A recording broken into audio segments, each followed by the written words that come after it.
جاتے وقت کسی نے کہا کہ حضرت ابراہیم علیہ الصلاۃ والسلام کو بھی ذرا میں ساتھ لے چلوں تاکہ ہماری ثقافت کا شو جو ہے اس کو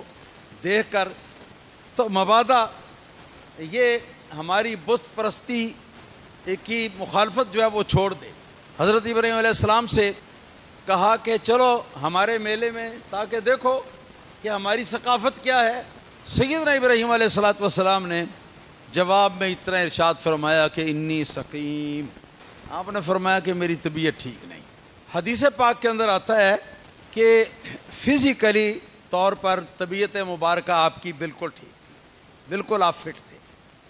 مگر یہ کیا آپ نے فرما دیا؟ اس کو کہتے ہیں توریہ، عربی زبان کے اندر توریہ۔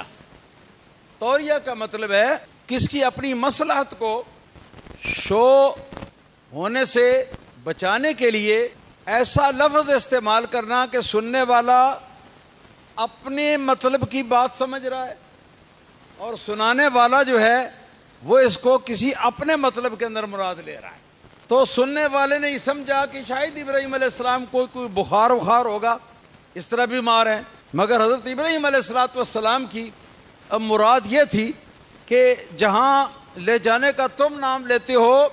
اس جگہ کے اندر جو کچھ تم لوگوں نے کرنا ہے تو اس کو یاد کر کے میری طبیعت خراب ہو جاتی ہے۔ آپ کا مقصد یہ تھا انی سقیم سے۔ تو چلے گئے ادھر سیدنا ابراہیم علیہ السلام نے یہ کیا، ایک کلاڑا لیا، بت خانے کے اندر پہنچے، بالکل فرصت کا ٹائم آپ کو مل گیا۔ آپ نے یہ کیا کہ ایک بڑا بت تھا اس کو چھوڑ دیا اور باقی بت جتنے بھی ہیں ان کے ٹکڑے ٹکڑے کر دیے، ہاں جی، کلاڑے کے ساتھ۔ کوئی بت نہیں چھوڑا، کسی کی ٹانگ توڑ دی، کسی کا بازو توڑ دیا، کسی کا یہ کیا نام ہے یہ گردن سے اس کو توڑ دیا۔ الغرض سارا بت خانہ چکنا چور، صرف جو بڑا بت تھا اس بت کو چھوڑ دیا اور کلاڑا جو ہے اس بڑے بت کے کاندھے کے اوپر رکھ دیا اور تشریف لے گیا اپنے گھر۔ جس وقت یہ اپنے میلے سے یہ لوگ اپنے ثقافتی پروگرام سے، ثقافتی شو سے واپس آئے تو بت خانے کا جو حال زار دیکھا تو دیکھ کر تو بڑے سخت پریشان ہوئے۔ قالوا من فعل هذا بآلهتنا انه لمن الظالمین، کہنے لگے کہ ہمارے خداؤں کے ساتھ یہ سلوک کس نے کر دیا ہے، کس نے ان کو تہہ تیگ کر دیا ہے، کس نے ان کو چکنا چور کر دیا ہے، بے شک وہ بہت بڑا ظالم ہے۔ قالوا سمعنا فتى یذکرہم یقال لہ ابراہیم، کسی نے کہا کہ ہم نے سنا تھا ایک نوجوان کی زبان سے جس کو ابراہیم کہتے ہیں کہ وہ بتوں کے خلاف کوئی ایسی بات کر رہا تھا۔ قالوا فأتوا به علی اعین الناس لعلہم یشہدون، تو نمرود نے کہا کہ اس کو ہمارے دربار میں لاؤ، سب لوگوں کے سامنے لاؤ تاکہ سارے لوگ جو ہیں وہ اس کو دیکھیں اور لوگ شہادت دیں اس بات کی کہ اسی کی یہ حرکت ہے۔ سیدنا ابراہیم علیہ السلام جس وقت بلا لیے گئے اور آپ سے پوچھا گیا کہ انت فعلت ھذا بآلہتنا یا ابراہیم، کہ اے ابراہیم کیا یہ سارا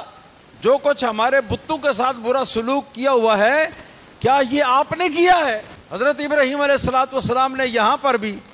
توریہ سے کام لیا۔ توریہ سمجھ گئے نا، پہلے میں نے بتایا، تو توریہ سے کام لیتے ہوئے آپ نے فرمایا کہ بل فعلہ کبیرہم ھذا فاسألوہم ان کانوا ینطقون، آپ فرمانے لگے کہ یہ جو بڑا ہے نا اس کے کاندھے کے اوپر کلاڑا ہے، تو اس کو شاید غصہ لگا ہے اس بات کا کہ میرے یعنی بڑے حضرت کے، بڑی سرکار کے ہوتے ہوئے یہ جو چھوٹے چھوٹے خدا ہیں ان کے سامنے بھی نظر نیاز لوگ پیش کرتے ہیں۔ اس بات کا غصہ اس کو آ گیا، تو یہ دیکھو کلاڑا اس کی گردن کے اوپر موجود ہے لٹکا ہوا، تو اس نے ایک ایک کر کے سب کو چکنا چور کر دیا۔ حضرت ابراہیم علیہ السلام نے فرمایا کہ ان سے پوچھو، خود اپنے خداؤں سے پوچھ لو تاکہ یہ بتائیں کہ ان کے ساتھ یہ سلوک کس نے کیا۔ ہو تو سب کی گردنیں جھک گئیں شرم کے مارے، اور بے شرم ہو کر پھر آخر کار یہ بولے کہ اے ابراہیم تم جانتے ہو کہ ما ہؤلاء ینطقون، تم جانتی ہو کہ یہ ہمارے خدا جو ہیں یہ بول نہیں سکتے، تو ہم کیسے ان سے پوچھیں؟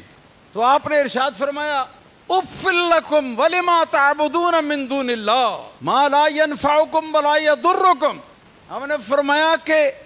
تف ہے تم پر اور تمہارے ان خود ساختہ خداؤں پر کہ ایک خدائے قہار وحدہ لا شریک کو چھوڑ کر تو اس کے مقابلے میں تم اپنے ہاتھوں سے گھڑے ہوئے ان پتھر کے بتوں اور ان دھات کی مورتیوں کی عبادت کرتے۔ چنانچہ اس کے بعد پھر انہوں نے سوچا کہ اب ہم حضرت ابراہیم علیہ السلام کا معاملہ جب تک ختم نہ کر دیں اس وقت تک ہماری قوم جو ہے وہ چین سے نہیں رہ سکتی، کیونکہ اس نے تو اب ہمارے خداؤں پر بھی ہاتھ سیدھا کر دیا ہے۔ انشاءاللہ تعالی آئندہ جمعۃ المبارکہ میں حضرت ابراہیم علیہ السلام کی سیرت کے کچھ بقایا پہلو جو ہیں ان پر گفتگو کروں گا۔ وآخر دعوایا ان الحمد للہ رب العالمین۔